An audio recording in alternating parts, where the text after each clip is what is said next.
ಸುಂದರ್ ಪಿಚಾಯ್. ಇವತ್ತಿನ ವರದಿಯಲ್ಲಿ ಸುಂದರ್ ಪಿಚಾಯ್ನ ಬಗ್ಗೆ ನೋಡೋಣ. ನಾನು ನಿಮ್ಮ ಪ್ರಜ್ವಲ್. ಸೊ ಈ ವರದಿಯನ್ನು ಪ್ರಾರಂಭಿಸೋಣ. ಸುಂದರ್ ಪಿಚಾಯ್ ಅವರು ಜೂನ್ 10, 1972ರಲ್ಲಿ ತಮಿಳುನಾಡಿನ ಮಥುರೈ ಎಂಬುದರಲ್ಲಿ ಜನಿಸ್ತಾರೆ.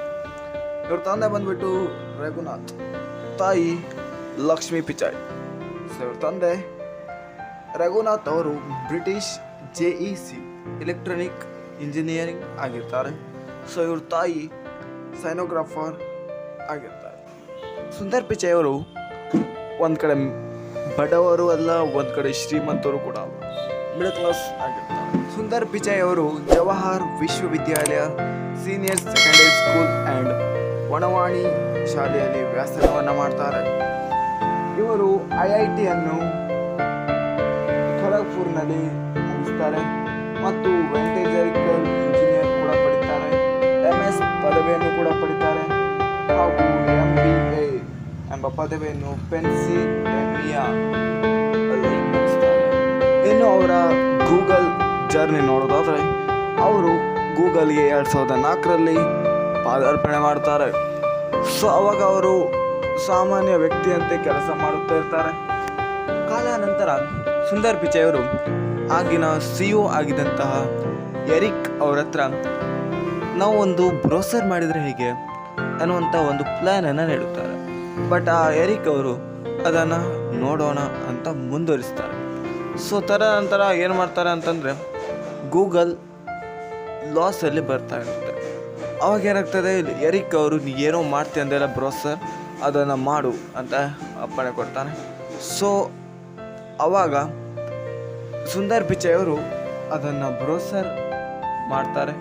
ಆ ಬ್ರೋಸರ್ನ ಹೆಸರೇ ಕ್ರೋಮಾ. ಸೊ ಆ ಕ್ರೋಮಾ ಅಪ್ಲಿಕೇಶನ್ ಇವತ್ತಿಗೂ ಹೆಚ್ಚಿನ ವ್ಯೂಸ್ ಕಾಣ್ತಾ ಬಂತು. ಸೊ ಕ್ರೋಮಾ ಅಪ್ಲಿಕೇಶನ್ ಇವತ್ತಿಗೆ 6ರಿಂದ 100ರ ವಯಸ್ಸಿನವರೆಗೂ ಆ ಕ್ರೋಮಾ ಅಪ್ಲಿಕೇಶನ್ ಹೆಚ್ಚಿನ ಜನರಿಗೆ ಅನುಕೂಲವನ್ನು ನೀಡ್ತಾ ಇದೆ. ಮುಂದೆ ಈ ಗೂಗಲ್ ಆ ಅಪ್ಲಿಕೇಶನ್ನಿಂದಲೇ ಸುಂದರ್ ಪಿಚಾಯ್ ಅವರಿಗೆ ಗೂಗಲ್ನ CEO ಆಗಿ ಕೂಡ ಮಾಡ್ತಾರೆ.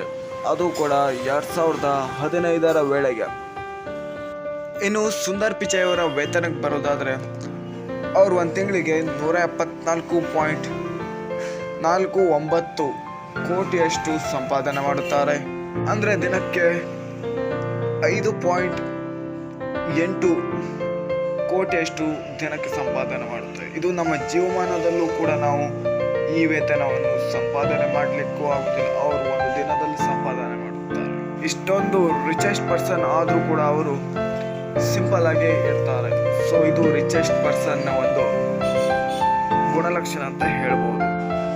ಇವ್ರ ವೈಫ್ ಹೆಸರು ಬಂದ್ಬಿಟ್ಟು ಅಂಜಲಿ ಮತ್ತು ಇವ್ರಿಗೆ 2 ಮಕ್ಕಳಿದ್ದಾರೆ, ಒಂದು ಗಂಡು ಮಗು ಮತ್ತು ಹೆಣ್ಣು ಮಗು.